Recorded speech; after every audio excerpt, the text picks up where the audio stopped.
नमस्कार बंधुरा आशा करছি সবাই ভালো আছেন। তো আজকে আমি আপনাদের সামনে আবারও একটা নতুন রেসিপি নিয়ে হাজির হয়ে গেছি, কুলের আচারের রেসিপি। এই রেসিপিটা সবারই খুব পছন্দের, গরমকালে ভাত ডালের সঙ্গে আপনারা কিন্তু এটা খেতে পারেন, এমনিও খেতে পারেন, ভালো লাগবে খেতে। তো চলুন শুরু করা যাক আজকের এই রেসিপিটা।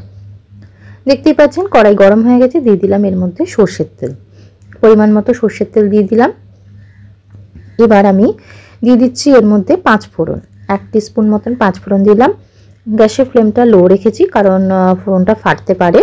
একটু এটা গরম করে নিচ্ছি। দিয়ে দিলাম 4টে শুকনো লঙ্কা,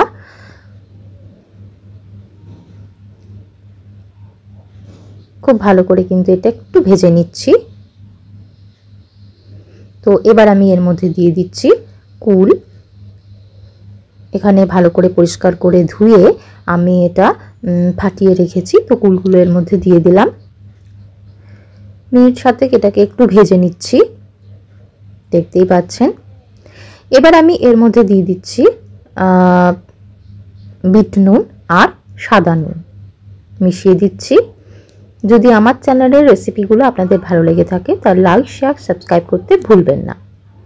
দিয়ে দিলাম এখানে গুড়। আমি এখানে 2 রকম গুড় ব্যবহার করেছি, অল্প একটু হচ্ছে পাটালি গুড় আর কিছুটা অংশ আমি ব্যবহার করছি এখানে আখের গুড়। তো শুধুমাত্র আখের গুড় দিয়েও আপনারা কিন্তু এটা মানে আচারটা আর কি তৈরি করতে পারেন। দিয়ে দিচ্ছি এখানে আখের গুড়টা। এইভাবে বাড়িতে আপনারা কন্টেনারে কিন্তু আচারটা তৈরি করে খেতে পারেন।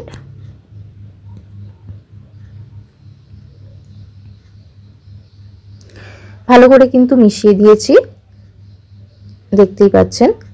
দেখুন অনেকটা এটা কমপ্লিট হয়ে গেছে আচারটা আর কি, গা মাখা ব্যাপারটা এসেছে। দেখুন আচারটা একদম কমপ্লিট। আমি এর মধ্যে দিয়ে দিচ্ছি ভাজা মশলা, মিশিয়ে দিচ্ছি মশলাটাকে। তৈরি হয়ে গেল আমার কুলের আচারের রেসিপি, একদম কমপ্লিট। অবশ্যই বাড়িতে একবার ট্রাই করবেন, আশা করছি সবার ভালো লাগবে।